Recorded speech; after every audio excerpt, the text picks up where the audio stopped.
istilahnya dia kalau di bahasa Jawa dia gini bilang, mreneo mreneo mreneo, aku melu aku melu aku melu, dengan seperti itu. Sebelahan kamar sama dapur bersebelahan, tapi belum disekat kalau zaman dulu. Jadi di situ ada kursi, saya melihat di kursi, nggak tahu kenapa kok kursinya gerak-gerak sendiri, cetok cetek cetek cetek, karena kursi seng bukan kursi kayu, jadi bergerak sendiri, cetek cetek cetek cetek cetek cetek cetek cetek cetek cetek seperti itu.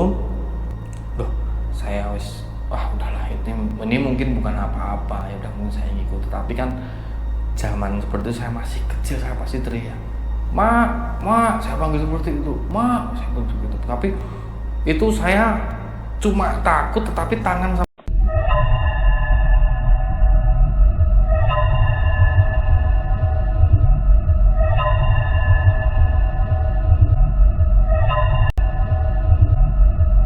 Selamat malam Sobat Pasar Gaib. Hari ini kita kedatangan tamu Mas Nugraha ya. Yes. Apa kabar? Sudah. Alhamdulillah baik Mas. Alhamdulillah. Ya. Dan Mas Nugraha ini punya cerita seru ya, pocong di rumah kecil ya. Orang tua saya di Purworejo, Jawa Tengah. Itu gimana ceritanya Mas? Oh ya, awal mulanya dulu itu karena saya pribadi itu dilahirkan sebenarnya di Yogyakarta Mas. 8 Desember. Nah, itu kan apa namanya? Saya waktu hidup di Purworejo itu ketika bapak saya, jadi asli Jogja itu bapak saya. Jadi istilahnya, tetapi apa namanya? Mama saya yang di Purworejo menginginkan bapak saya yang untuk tinggal di Purworejo ke tempat mama saya tersebut. Nah, jadi saya di sana itu tidak lama Mas, sekitaran ketika lahir umur 1 tahun saya langsung 1 tahun dari Jogja, lahir karena di Jogja, saya langsung pindah ke Purworejo bersama bapak saya, dan di situ ada 3 orang, saya, bapak saya, dan mama saya ibu saya. Nah, pada waktu itu saya di kelas 4 SD. Mohon maaf nih Mas, saya menceritakan seluk-beluknya dulu. Gitu. Jadi di kelas 4 SD itu ya namanya perjalanan hidup lah. Tidak semuanya mulus dan semuanya pasti mengalami masalah masing-masing. Jadi bapak sama ibu saya itu pisah, cerai, dan akhirnya saya pindah lagi ke Jogja. Saya memutuskan untuk tinggal bersama bapak saya di Jogja. Karena apa? Karena mungkin saya dulu berpikirnya kalau di Jogja mungkin banyak sekolah-sekolah yang lebih bagus dan lain-lainnya. Nah, di situ itu kemudian kan saya sebagai anak satu-satunya itu ketika di Jogja itu kan ketika mengalami dalam situasi seperti itu, ketika saya ikut dengan bapak saya, pastikan saya ingat mama saya yang ada di Purworejo. Kemudian begitu juga sebaliknya, begitu saya di Purworejo ingat bapak saya yang di Jogja, seperti itu. Karena kita itu bagaimanapun orang tua kita sendiri. Oke, awal mulanya seperti itu. Singkat ceritanya, ketika saya sudah mulai sekolah di Jogja, saya mengambil hari dalam arti karena apa namanya? Karena bapak ibu saya itu mengajarkan saya mandiri dari awal. Jadi saya kelas 4 SD, kelas 5 SD itu udah berani naik bis sendiri. Zaman dulu itu belum ada apa namanya, mobil online zaman sekarang tidak ada. Jadi saya ke sana itu kebanyakan naik bis itu pun banyak yang suruh saya gratis karena saya masih anak kecil. Masih anak kecil tuh apa? Oh ya masih udahlah gratis aja, nggak usah bayar dan lain-lain. Udah saya waktu itu ngambil karena di hari sebenarnya hari di Jumat, Sabtu, Minggu itu kan sebenarnya kalau masih zaman dulu itu belum seperti sekarang. Seperti sekarang kan hari Sabtu, Minggu itu kan libur. Kalau dulu liburnya cuma hari Minggu aja. Kepasan nih di hari Jumat, Sabtu, Minggu saya mengambil saya kangen banget sama mama saya. Saya cuma istilahnya saya minta uang sangu sama bapak saya. Karena apa? Karena bapak ibu saya juga dalam arti ya saya orang berkecukupan lah, bapak saya ibu saya orang berkecukupan, jadi istilahnya saya minta sanggup ke sana aja ke tempat mama saya. Oke, sampai mama saya Udah sampai sana saya bermain lah, ketemu teman-teman saya. Kamu baru pulang ya, baru pulang gini kok kayak Bali kalau bahasa Jawa. Kok kayak Bali kok ningen diwe kok suara ketemu gini. Ya, aku sekarang sekolah di Jogja nih. Aku sekolah di Jogja. Aku udah jarang kesini, tapi seringlah bakalan kesini lagi karena aku di Jogja cuma sekolah liburan, aku pasti kesini. Singkat cerita, ya pada sama seperti semua, jadi seumuran anak-anak seperti itu anak-anak kecil sering main mandi di sungai, main ke kebun. Dan pada suatu hari itu, di hari saya datang itu kan di hari Jumat, Mas Agus ya. Hari Jumat itu hari Sabtunya saya main nih, jam 12 siang. Kebetulan nih di rumah saya ini rumah yang sangat-sangat, dalam arti bisa dibilang rumah zaman dulu. Sampai sekarang pun bangunannya masih ada. Rumah itu kalau rumah zaman dulu itu bambu yang dianyam gedek. Kalau orang Jawa rumah gedek. Jadi rumah-rumah yang anyaman gitulah.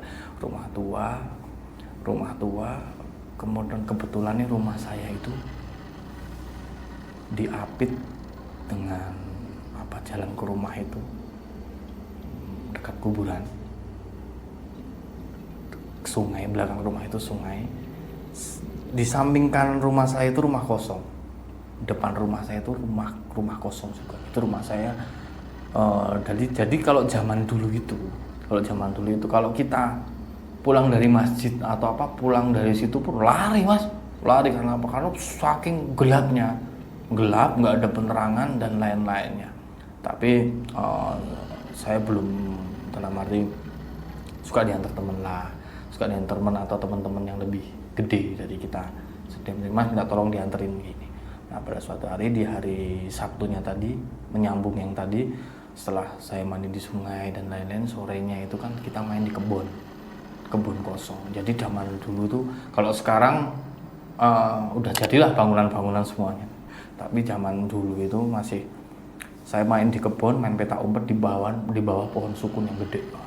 Bawah pohon yang gede banget, kita main petak umpet udah kayak biasanya lah main petak umpet. Kebetulan itu sekitaran sebelum maghrib jam 5:30, saya masih ingat sekali. Itu jam 5:30 itu saya yang jadi, Mas. Saya yang yang nyari teman-teman. Saya ngumpet. Udah belum. Wes urung iki. Kok pada saya ada yang temen yang nyaut lagi. Saya iki urung. Tak tunggu ya wes, tak enteni, saya tunggu tuh, saya masih gini terus kan di belakang, Mas, nggak boleh ngintip, nggak boleh apa gitu kan, orang petak umpet kan kayak gitu, nggak boleh ngintip, nggak boleh apa. Setelah itu kok ditunggu lama banget nggak ada, hampir sekitar 2 menit 3 menitan. Singkat cerita, kok nggak ada suara teman-teman saya, padahal ada 4-5 orang teman-teman saya yang main kesini. Ternyata ketika saya nyari kemana-mana nggak ada, saya ditinggal pulang, Mas, sama teman-teman saya. Jadi mereka nggak ngumpet, tapi saya ditinggal pulang, dikerjain di situ. Nah, saya cariin nggak ada. Akhirnya saya pulang ke rumah. Nah, di saat itu hal-hal janggal yang saya alamin, yang tidak pernah saya alamin, Mas. Kemudian seperti saking capeknya, saya orang bermain. Kalau zaman dulu kan orang kita nggak usah pakai sandal apa, orang nyeker lah. Zaman dulu kan banyak orang yang main bola nyeker. Saya main kebun tuh nyeker, Mas.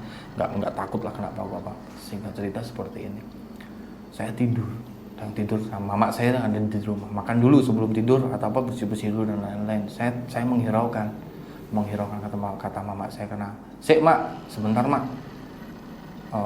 saya tak tiduran sebentar. Setelah tiduran sebentar, ketiduran lah saya, Mas. Mama saya nggak pernah bangunin apa-apa. Saya ketiduran, tahu-tahu saya tertidur pulas mungkin karena kecapean. Setelah itu kok saya mimpi itu, dalam hati saya masih ingat itu, di dalam mimpi saya itu ada bapak-bapak tua itu datang sama saya. Dia istilahnya, dia kalau di bahasa Jawa dia gini bilang, mreneo aku melu. aku melu, aku melu. Dia bilang seperti itu, masih ingat sekali. Pada saat itu saya ngimpinya itu cuma seperti itu. Akhirnya saya bisa terbangun dari tidur saya terbangun dari tidur saya, kemudian tuh kalau bangun tidur tuh gimana lah, pokoknya kita kelihatan kayak orang ngigo, kayak orang istilahnya masih nyawanya tuh belum ngumpul gitu lah. Saya melihat waktu tidur karena kalau tempat tidur yang zaman dulu itu kan belum pakai papan, masih pakai itulah apa itu mas, yang kayak besi atau apa deh zaman sekarang, kalau yang dia goyang ngik ngik ngik ngik suara seperti itu. Nah itu saya terbangun, itu kasurnya itu nggak tahu saya ngigo atau apa, karena kasur itu tiba-tiba bergerak sendiri. Setelah bergerak sendiri saya melihat ini kasur saya di sini, di sebelah sini kursi yang zaman dulu itu, kalau mama saya masak itu kadang-kadang ngiris-ngirisnya apa ya di situ, karena bersebelahan kamar sama dapur bersebelahan, tapi belum disekat kalau zaman dulu. Jadi di situ ada kursi, saya melihat dari kursi, nggak tahu kenapa kok kursinya gerak-gerak sendiri, cetak, karena kursi seng, bukan kursi kayu, jadi bergerak sendiri, cetak, seperti itu. Loh, saya wah udahlah, ini mungkin bukan apa-apa, ya udah mungkin saya ngikut. Tetapi kan zaman seperti itu saya masih kecil, saya pasti teriak, mak, saya panggil seperti itu, mak, saya panggil seperti itu. Tapi itu saya cuma takut, tetapi tangan sama kaki saya itu nggak bisa bergerak. Saya belum bisa menyadari itu kenapa, ya itu benar-benar karena melihat kursi itu tangan sama kaki saya nggak bisa. Akhirnya mama saya datang, karena itu masih zaman dulu itu jam 10, jam 11 itu udah sepi banget. Desa-desa tuh udah sepi banget, udah jam 9 ini udah masuk, habis maghrib, habis isya itu udah masuk kamar, udah semuanya pasti sudah istirahat. Saya manggil, akhirnya mama saya datang.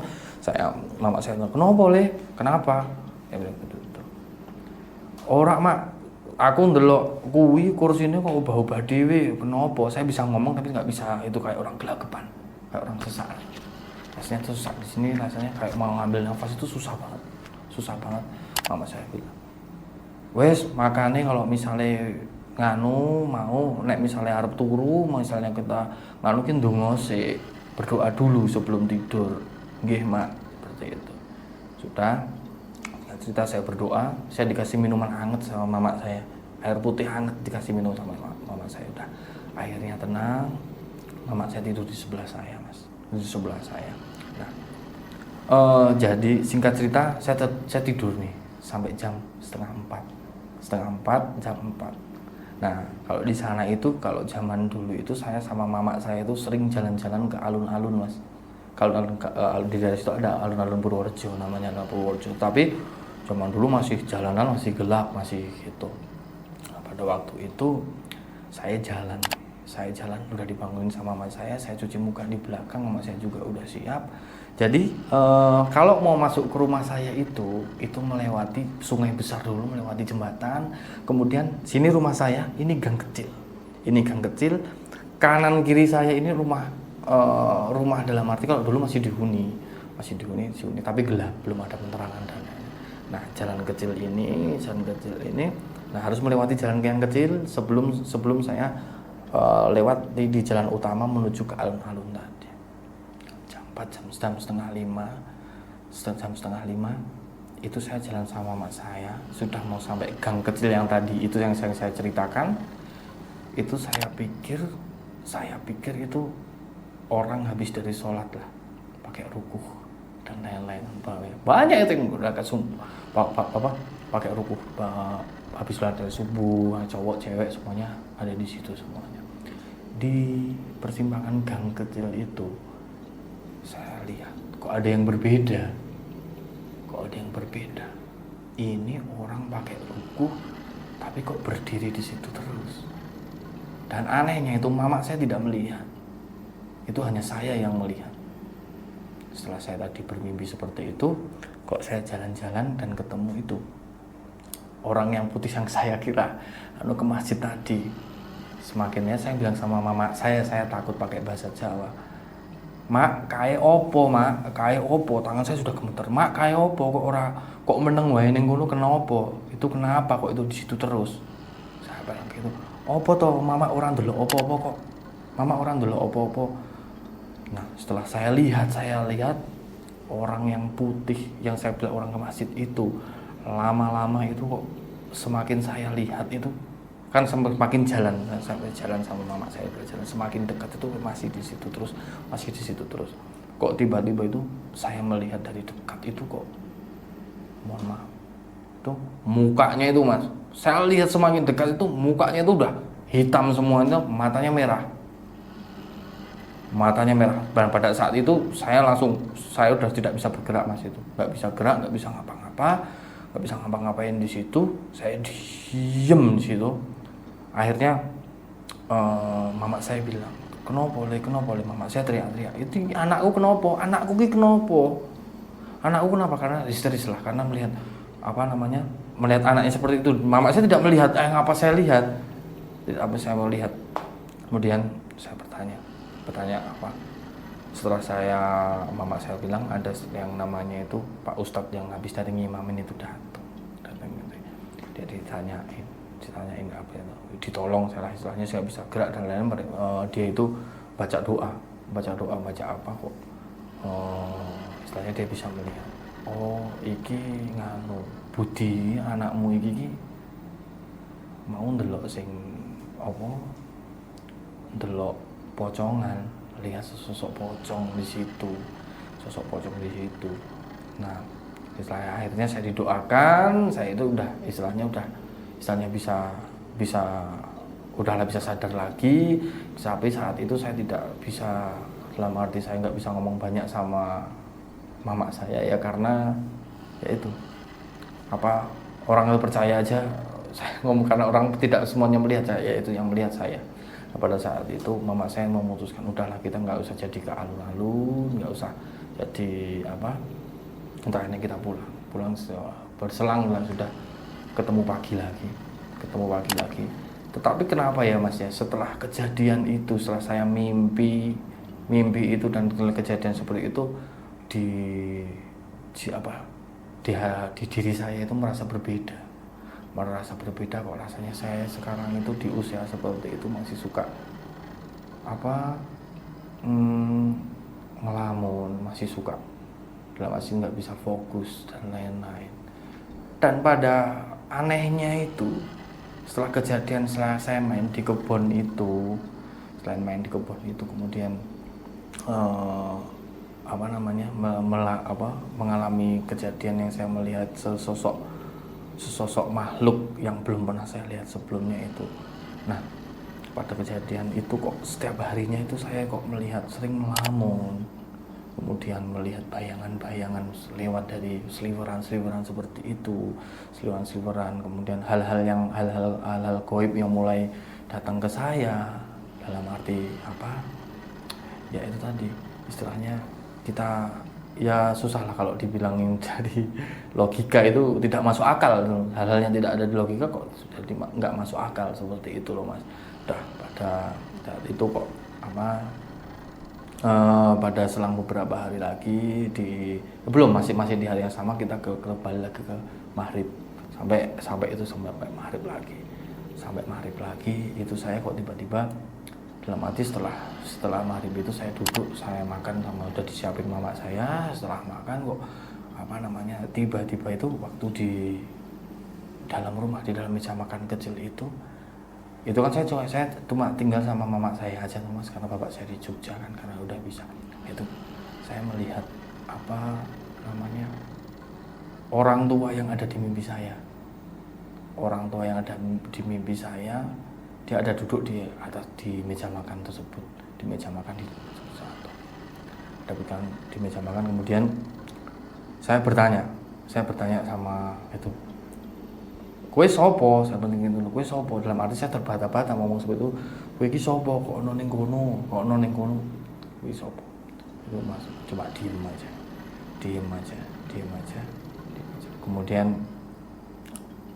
waktu saya masih ingat itu sekitar habis maghrib, ya kurang lebih jam 6:30 lah, itu kakek-kakek yang ada di mimpi saya itu, setelah saya tanya seperti itu, dia ngomong sama saya, kowe ngidak apa sing kudune ora mbok idak. Kowe ning kono ora nganggep aku ana ning kono. Dia bilang seperti itu. Dan pas saya bertanya-tanya, pada saat itu waktu saya menolak itu udah nggak ada lagi. Tapi ada pesan-pesan seperti itu. Kemudian pada malamnya itu saya melihat, saya sudah lama dalam kejadian itu saya udah kan di hari sekarang kan dari hari Minggu lagi kan, saya Minggu harus balik ke Jogja. Dari Jogja, kemudian pada saat kejadian itu saya sendiri itu dalam hati masih udah mikirnya seperti ini, kok jadi takut nih saya main ke Purworejo lagi. Tetapi waktu itu saya dapat kabar di telepon, dulu kan masih ada telepon rumah, dan itu pun mama saya pun kalau telepon saya telepon bukan langsung ke saya, karena dulu yang punya telepon rumah itu yang bener-bener orang yang punya duit yang punya duit. Jadi kalau orang itu nggak bisa teleponnya tuh. Saya ditelepon pakai tetangga saya, dipanggil, Mas Budi, ini mama telepon. Nah apa, ternyata saya ditelepon. Pada intinya itu saya harus ke Purworejo lagi di hari Kamis malam Jumat di minggu berikutnya saya harus ke sana. Oke lah, tapi kan saya juga waktu ada kejadian seperti itu kan saya juga masih takut, Mas. Umur segitu, masih umur berapa saya datang ke sana, tetapi saya sama istilahnya ya ngajak temen, jadi saya nggak naik bis. Saya punya om di Jogja, saya suruh ngantarin, namanya Om Arif. Om, saya minta diantarin ke tempat Purworejo, mama harus ke sana. Saya nggak berani ke sana sendiri, dalam arti tidak menceritakan apa, dan istilahnya saya takut lah naik bis sendiri, tapi dalam artinya saya sebenarnya takut karena ada kejadian seperti itu di depan mata saya gitu, sepertinya kan seperti itu. Oke, setelah diantar ke sana setelah diantar sana, singkat cerita saya sudah sampai sana ke tempat mama. Udah saya pikir tuh kejadian mistis sudah tidak akan pernah terjadi lagi sama saya. Karena apa? Ya karena saya mungkin sekarang bawa temen. Jadi kalau mungkin semuanya, wah sekarang aku bawa temen nih, arti setan-setan udah nggak berani nih ganggu saya karena sekarang bawa temen. Nah, singkat cerita sampai sana, ternyata tuh di malam Jumat itu ada malam yang pengajian, malam Jumat Kliwon itu, Mas. Malam Jumat Kliwon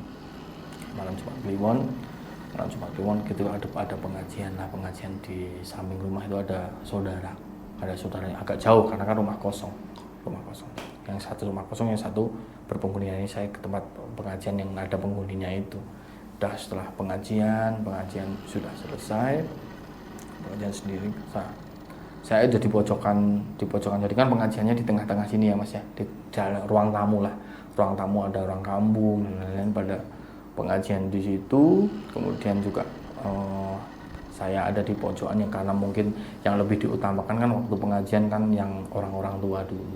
Karena kenapa saya ditelepon kan karena kalau misalnya zaman dulu kita nggak kelihatan, itu kan pasti ditanyain banyak orang, itu si Budi kemana kok nggak kelihatan, padahal ini kan acara keluarganya. Makanya kan bapak saya nggak mau nganter, saya suruh nganterin Mas Arif tadi, Om Arif tadi suruh saya nganterin ke sana. Udah, singkat cerita setelah pengajian selesai di malam Jumat Kliwon tadi sudah selesai, om saya itu cuma saya bilang sama saya, aku mengisone aku cuma bisa nganterin kamu, tapi saya harus pulang ke Jogja.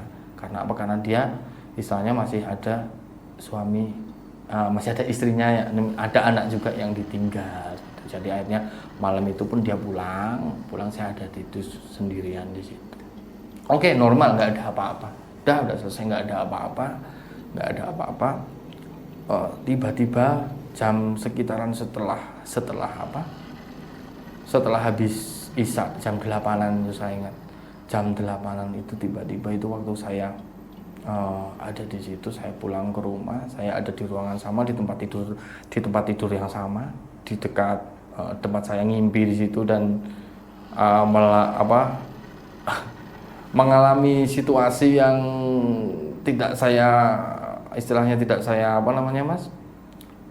perkirakan sebelumnya lah. Saya ada bermimpi seperti itu, kemudian melihat kejadian kemarin, tapi saya pada saat itu saya sudah bisa berpikir udahlah saya di sini tempat mama saya selain ada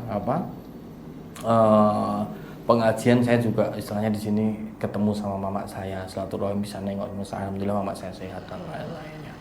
Nah, pada saat itu tiba ini jam setengah 9 malam, itu jam setengah 9 malam, mama saya nyiapin makan, saya disuruh makan di situ, disuruh apa, tiba-tiba istilahnya badan saya ngerasa nggak enak, Mas. Badan saya nggak enak. Kemudian ini saya akan, kalau orang yang cerita sama saya, karena dulu saya mengalami kesurupan masih di situ. Di musim saya melakukan kesurupan, saya bertanya sama orang yang melihat, karena kan kalau zaman dulu belum ada kita istilahnya dokumentasi pakai apa. Kalau orang saya tanya apa sih yang saya alami, saya bertanya seperti itu. Apa yang saya alami, kok saya bisa gini, nggak sadar dan lain-lain. Ternyata saya kesurupan, saya tiba-tiba itu saya diem, mata saya melotot seperti ini, Mas. Mata saya melotot, saya diajak omong katanya tidak. Saya diajak omong katanya tidak ada yang tidak bisa nanggepin dan lain-lain. Cuma saya melotot, kemudian saya kok istilahnya saya diem, muka saya itu berubah menjadi muka merah, kemudian seperti orang yang pandangannya kosong. Tapi orang itu yang bilang kesaksian itu masih ada orang yang sampai saat ini. Saya itu ke tempat, menuju ke sebuah tempat, Mas. Jadi ke kebun tadi itu. Tapi saya tidak jalan kaki ke sana. Tapi saya seperti istilahnya melompat seperti pocong. Tapi melompatnya itu dalam jangka panjang. Kalau melompat kan lompat, ini enggak. Lompat sini langsung sampai ke sana. Sampai saat ini pun masih ada itu saksinya. Orang sana itu masih ada. Setelah itu saya ke tempat sana, katanya itu saya sampai sana, saya bilang di sana itu sampai istilahnya udah kayak apa namanya, ya kayak berinteraksi, tetapi berinteraksinya itu seperti bukan kita ngomong, tapi kita cuma diem aja, bayangkan seperti pocong, tangan di sini seperti ngomong mangguk seperti itu. Itu kata saksi yang pernah saya itu, dan sampai sekarang itu masih ada. Nah, setelah itu bertanya, setelah kejadian itu bisa orang-orang tuh panggil orang pinter, panggil apa. Nah, ternyata itu setelah saya sadar, ternyata di rumah saya itu tuh gerbangnya kerajaan jin, Mas. Jadi di depan rumah saya itu yang kosong itu tuh gerbang jin, pintu untuk gerbang untuk membuka sebelum ke rumah saya itu. Nah, kemudian di rumah saya itu kan ada sumur tua, ada apa? Nah, ternyata itu di situ itu sumur tua itu juga untuk pemandian jin dan lain-lainnya di situ, Mas. Nah, pada saat itu, nah ini saya kalau cerita yang ini lebih ngeri lagi, saya agak mual. Makanya tak sambil minum dulu, karena sebentar.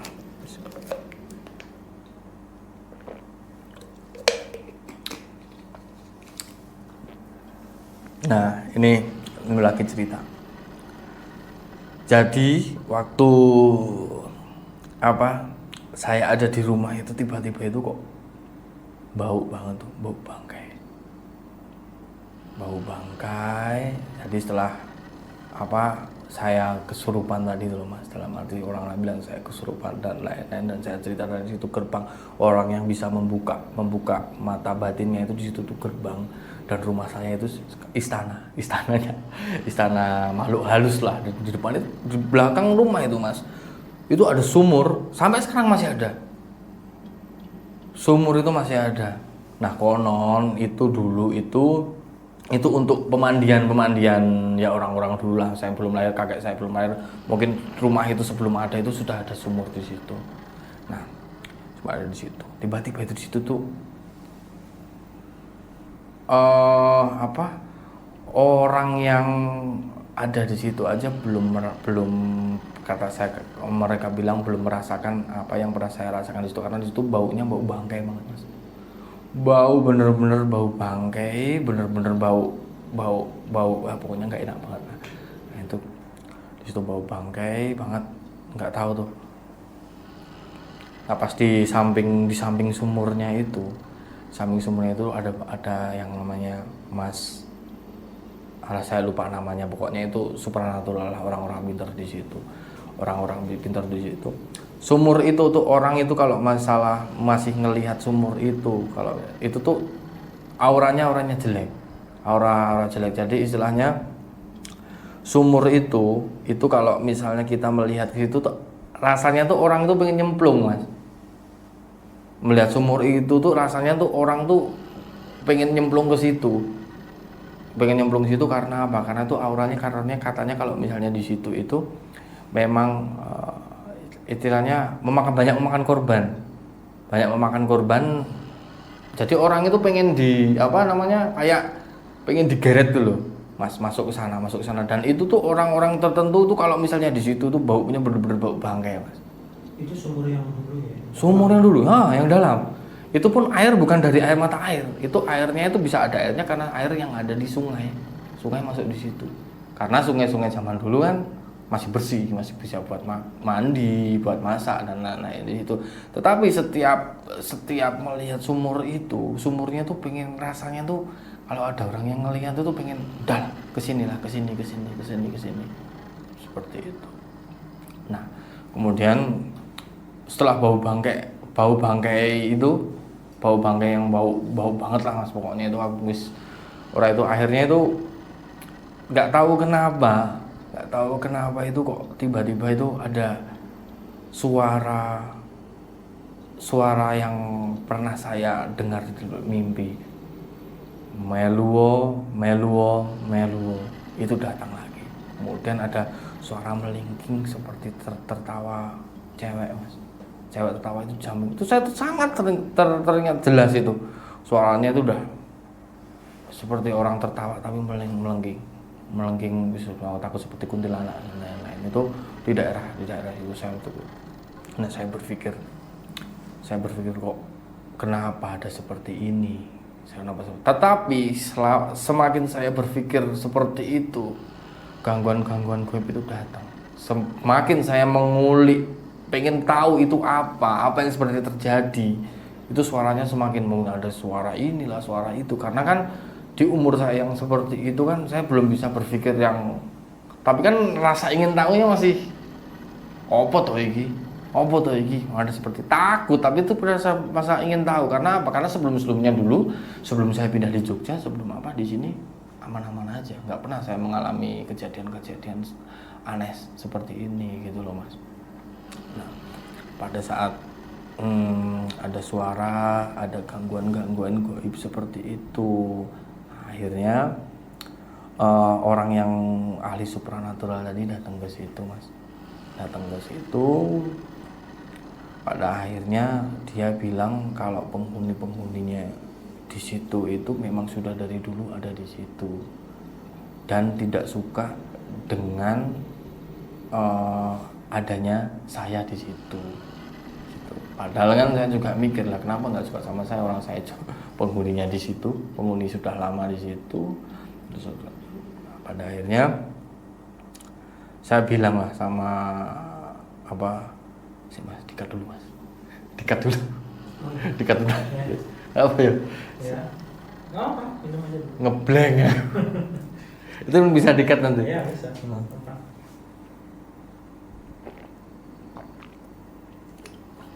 Depan kamera beda ya. Selamat tunggu di kita.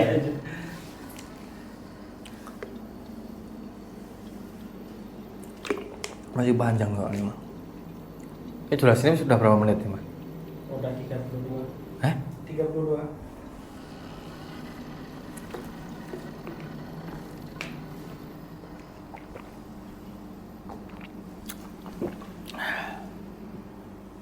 Oke, lanjut lagi.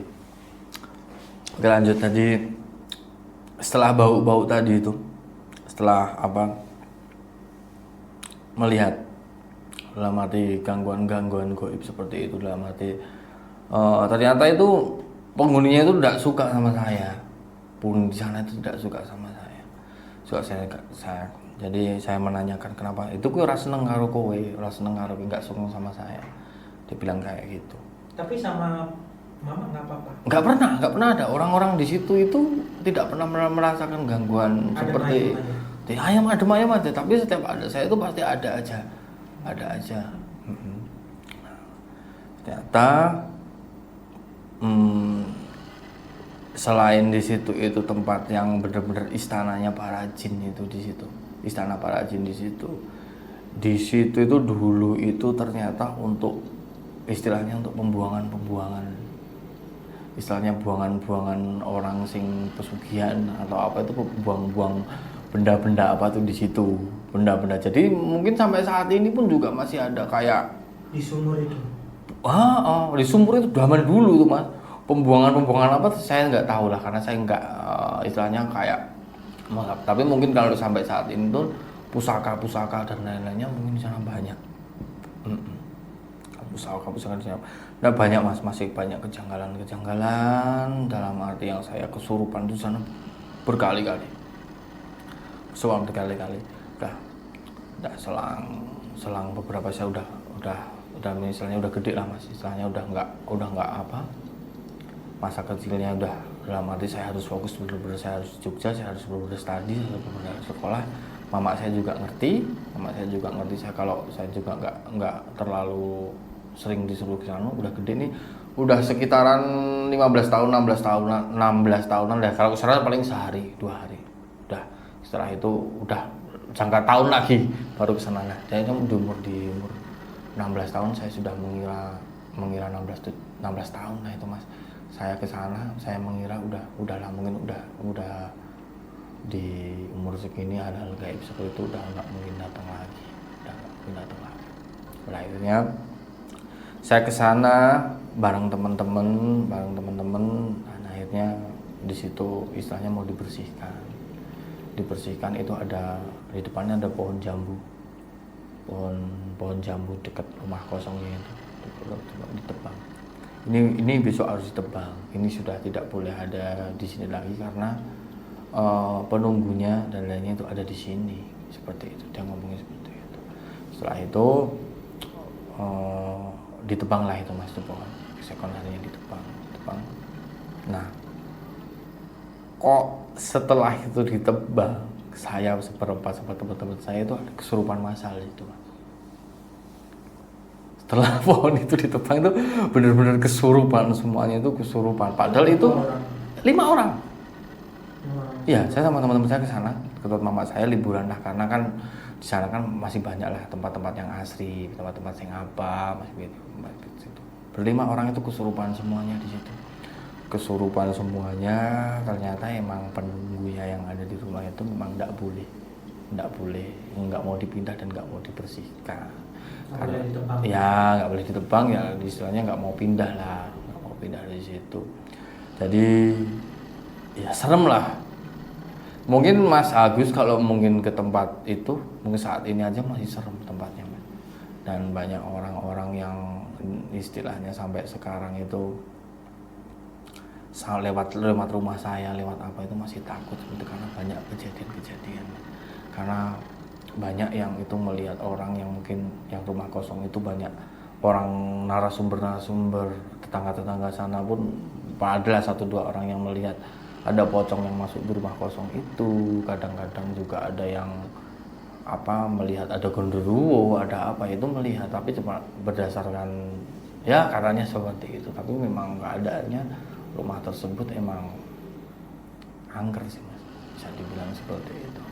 Ya kejadian-kejadian mistisnya ya banyak yang saya alami, bahkan sampai sekarang pun masih juga saya alami. Sampai saya sekarang sudah berkeluarga, sudah yang mungkin dialami sama istri saya, sering ke sana juga benar-benar melihat itu pocong itu benar-benar ada di situ. Itu pas di rumah ya? Di rumah mas. di rumah lah mati ya itu di depan rumah mas melihat itu pocong depan istri saya itu melihat itu bener pocong. Nah kenapa itu memang dari sampai sekarang itu rumah mama saya itu belum saya benerin mungkin ya karena rumah zaman dulu udah bener-bener mungkin saat ini udah apa mas ya udah reot lah bisa dibilang seperti itu tapi nggak dibenernya karena itu saya masih takut Siapa yang nempatin? mama saya masih alhamdulillah masih sehat di sana tapi ya itu kejadian-kejadian mistis itu yang dialami juga sama saya sama istri saya ya itu pocong mas benar-benar pocong itu penghuninya mungkin kalau yang lain-lainnya orang yang dibilang di situ istana dan lain-lainnya ya kita memang harus percaya dengan adanya seperti tapi yang sering apa dia muncul itu makhluk astral pocong tersebut. Jadi pada intinya di tempat itu memang bisa dibilang tempat yang sakral. Ya tempat yang sakral kita sebagai manusia dan alam gaib itu kan memang tempatnya itu memang berbeda tapi kita memang harus saling menghargai tidak asal nyelonong lah asal gini lah asal gini karena kan memang dunia gaib itu ada seperti itu mas. Bentar mas Itu aja? belum masih ada ini sebenarnya Ya nanti disambung-sambung Belum. disambung-sambung dulu ini masih belum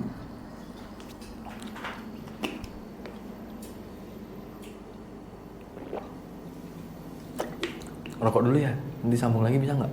Boleh. Biar nggak terlalu kan Ya, tapi ceritanya sama kan tadi? sama nyambung kan Oke. masih sama.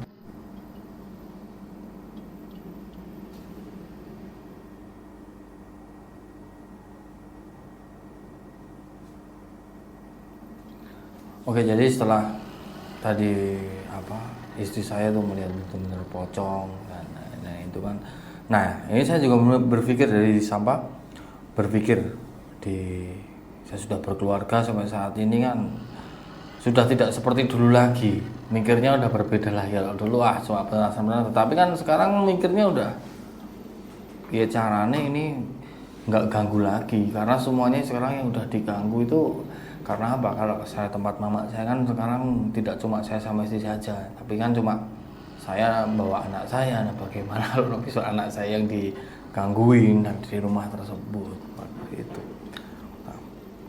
Singkat cerita, selama beberapa hari saya bersama istri saya sama anak-anak saya ada di rumah di mama saya tersebut ada kejadian di mana istri saya itu waktu di belakang rumah itu lagi metik karena di situ kan kanan kirinya masih kebun masih banyak daun pisang dan lain-lain walaupun itu yang dulu ditempatin yang di rumah depan itu dulu tempatin sekarang tuh udah kosong lagi mas tambah ngeri ya suasananya jadi di era modern seperti ini digitalisasi sekarang ini kalau misalnya orang-orang berpikir tambah berkembang tempat saya khusus di rumah saya itu tidak karena apa jalanan masih ada lah sedikit penerangan ada sedikit apa tetapi kalau di tempat rumah saya itu yang depan rumah itu sekarang udah kosong benar-benar itu udah dibeli orang tapi orangnya tidak stay di situ yang belakang kosong kebun rumah itu sebenarnya kebunnya mama saya juga mas tapi tidak dibangun tidak dibuang jadi istilahnya jadi cuma jadi kebun-kebun yang terbengkalai seperti itulah kebun-kebunnya jadi rumah saya itu di tengah-tengah istilahnya ya seperti tadi istilah masih suasananya masih mencekam pada suatu hari itu ada kejadian juga saya berpikir dalam arti sampai kapan ini saya mendapat gangguan teror seperti ini saya udah gede loh men udah istilahnya udah tua lah udah punya anak udah punya aman nah sekarang kan yang saya berikan bagaimana saya tidak diganggu lagi gangguan tidak datang lagi seperti ini jadi saya lebih nyaman tinggal di situ ketika saya pulang ke tempat mama saya itu anak istri saya bisa ada di situ nyaman tanpa ada gangguan seperti itu yes pada akhirnya pada satu hari itu kita itu panggil ahli spiritual di daerah sana. Ahli spiritual kita panggil, kita akhirnya kita ada di saya ada di situ, saya bisa menyaksikan, istri saya juga menyaksikan. Kita ada istilahnya ada mediatornya lah saat ini. Jadi mediator itu dalam arti kita memasukkan ya yang sering ganggu di situ. Nah itu ahli supernaturalnya itu istilahnya dimasukin ke mediator tersebut. Jadi kita bisa komunikasi dan lain-lainnya setelah melakukan ritual, doa-doa apa. Jadi dia melakukan ritual. Ya ritual, kenapa kok masih ganggu, masih saat ini masih ganggu, tiba-tiba kok berselang dia diam. Setelah dimasukin itu mediatornya itu diam, tiba-tiba dia ketawa.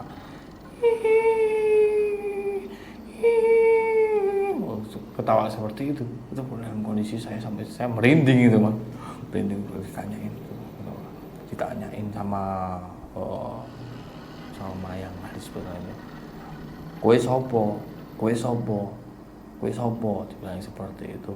Dia mungkin menjawab, saya peragakan seperti cewek. Kowe ora perlu ngerti aku sopo, seperti itu. Yang penting kowe iso lunga saka kene. Aku merasa terganggu. Dia merasa terganggu. Aku istilahnya aku di sini kowe gak perlu seneng kene. Aku ning kene istilahnya aku ning kene suwe. Aku di sini sudah lama. Kenapa kok aku istilahnya kamu mencoba mengganggu saya yang udah ada di sini yang udah lama di sini. Kenapa kok kamu malah yang seakan-akan kamu yang mengganggu, padahal saya yang ada di sini lama. Di dalam seperti itu. Kemudian ditanyakan lagi, apa tujuanmu di sini? Kalau misalnya kamu belum bisa, masih mengganggu di rumah ini atau apa, kamu akan saya binasakan. Misalnya kan seperti itu, seperti itu. Nah pada akhirnya dia pun menjawab, si mediatornya itu sosoknya dan lain-lain. Kemudian ditanyakan, ternyata itu yang masuk bukan pocongnya, malah kuntilanak yang masuk itu kuntilanak itu dia ada di rumah kebun yang saya tadi ceritakan di belakang rumah situ. Nah itu memang tidak ada di situ, tapi intensitasnya memang kelilingnya di situ, Mas Agus.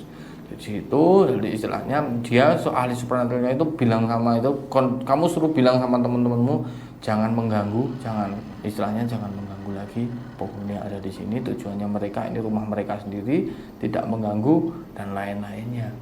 Menurut saya itu sih yang waktu yang ada di dalam tubuh si kuntilanaknya itu, dia ngomong dia mau asalkan dia dibawakan kembang tujuh rupa pada malam itu juga. Kemudian istilahnya dibawakan kelapa itu ada satu di situ, ada kelapa di situ. Kemudian istilahnya jangan pernah membongkar atau apa yang sudah ada dari dulu di sini, biarkan posisinya seperti itu. Jangan pernah ada yang dipindah, ada apa. Nah, pada saat itu sudah diiyani, sudah diapo. Itu masih banyak, Mas. Tetapi setelah itu sudah ada kembang tujuh rupa sudah ada di situ. Kemudian kelapa dan lain semuanya tidak ada yang dipindah, tidak ada di otak-atik, tidak ada gangguan-gangguan gaib masih ada di situ. Pada akhirnya ya memang saat ini kita cuma harus bisa menjadi satu dalam arti kita harus ada untuk bersahabat. Jadi istilahnya tidak mengganggu, biar bagaimanapun tidak mengganggu, kita harus bersahabat dengan makhluk-makhluk gaib yang ada di situ, seperti itu, Mas. Jadi cuma gitu aja sih, Mas, ceritanya itu. Istilahnya kita ya harus kita di dunia ini ada yang kehidupan nyata dan gaib. Berarti pesan-pesannya di sini ya seperti tadi saya bilang, kita harus saling bodoh-bodohin aja ini. Kita di mana aja kita harus saling kula nuwun lah, istilahnya seperti itu.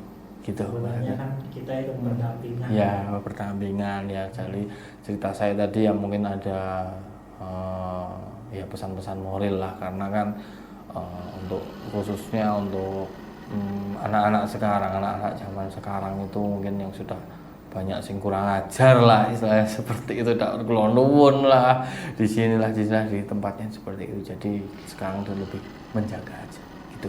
Ya, Gus. Terima kasih. Nggih. Ya, terima kasih banyak. Siap, nggih.